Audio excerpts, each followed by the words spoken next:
तो Kolkata gangrape case से जुड़ी बड़ी खबर आपको बता रहे हैं। मेडिकल जांच में छात्रा से दुष्कर्म की पुष्टि की गई है।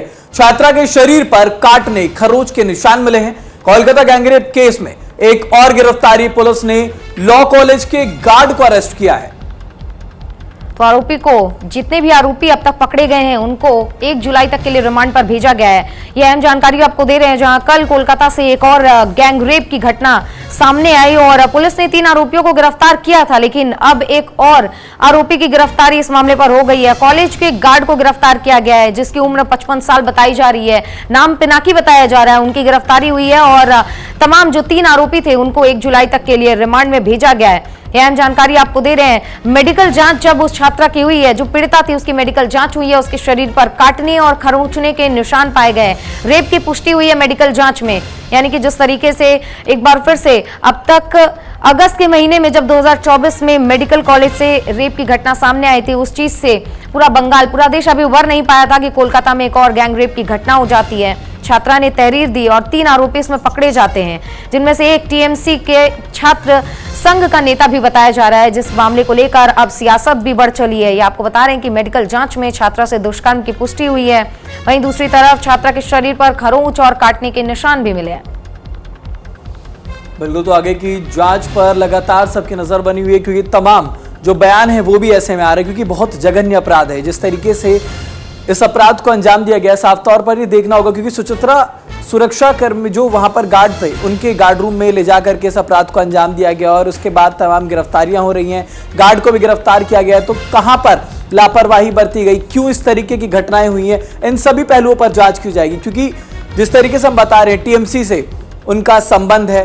पहले भी जब हमने बताई थी, पहले जब खबर आई थी हमारे पास बलात्कार की वेस्ट बंगाल की तरफ से, तो वहां पर भी लगातार जो राजनीति है, जो वहां के सत्ता में लोग रहते हैं, उनसे जुड़े हुए लोगों का नाम बराबर सामने आता रहता है। तो इसको लेकर के भी जांच की जा रही है कि आखिर उसके अलावा और कौन कौन लोग हैं जो इसमें शामिल थे। बिल्कुल, इससे पहले 3 आरोपियों को गिरफ्तार किया गया था और एक आरोपी की गिरफ्तारी और भी हुई है। यानी कि कॉलेज के सिक्योरिटी गार्ड को भी गिरफ्तार किया गया है और अब उससे भी पूछताछ की जाएगी और बाकी के 3 आरोपी, उनसे भी पूछताछ की जा रही है। कल उन्हें कोर्ट में पेश किया गया था, अलीपुर के कोर्ट में पेश किया गया था, जहां उन्हें 3 दिन के रिमांड पर भेजा गया था। यानी कि 1 जुलाई तक वो रिमांड पर रहेंगे और इस दौरान तमाम पूछताछ जो है वो पुलिस करती हुई नजर आएगी। और जिस तरीके से रेप केस की ये रेप केस का नया मामला सामने आया है, अब राजनीति भी इस पर चरम पर हो रही है। आने वाले दिनों में विधानसभा चुनाव होने और विधानसभा चुनाव को लेकर ही अब बीजेपी इस पूरे मुद्दे को भुनाने की भी कोशिश कर रही है। तो ये जो खबर है हम आपको दिखा रहे हैं, जहां एक और आरोपी इस पूरे मामले पर अरेस्ट हुआ है और पुलिस लगातार जांच में जुटी हुई है। बिल्कुल, क्योंकि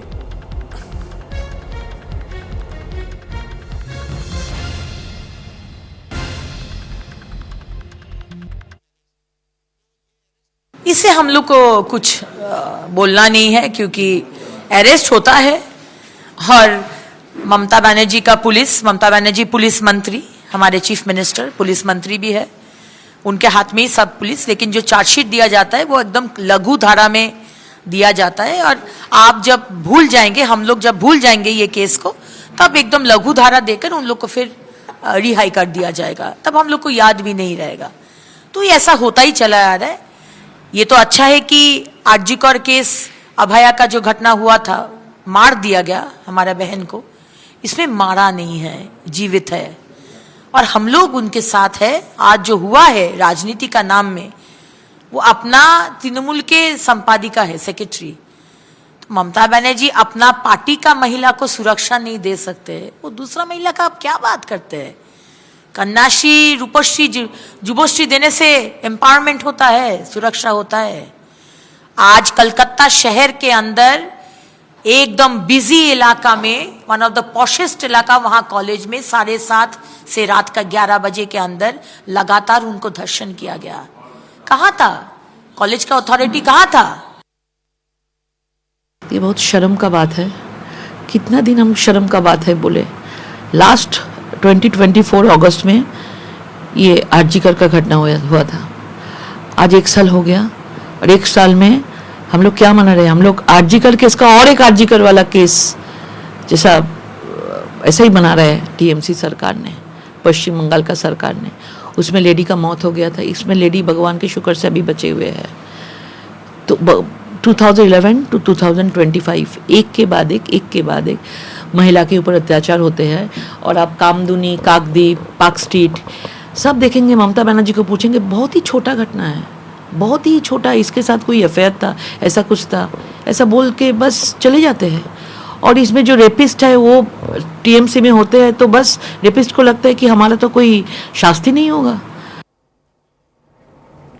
तो अब इस पूरे मामले पर बीजेपी लगातार बयानबाजी कर रही है और बीजेपी इस पूरे मामले पर जांच की सख्ती से मांग कर रही है और साथ ही ये भी कह रही है कि टीएमसी लगातार ऐसे लोगों को संरक्षण भी देती है।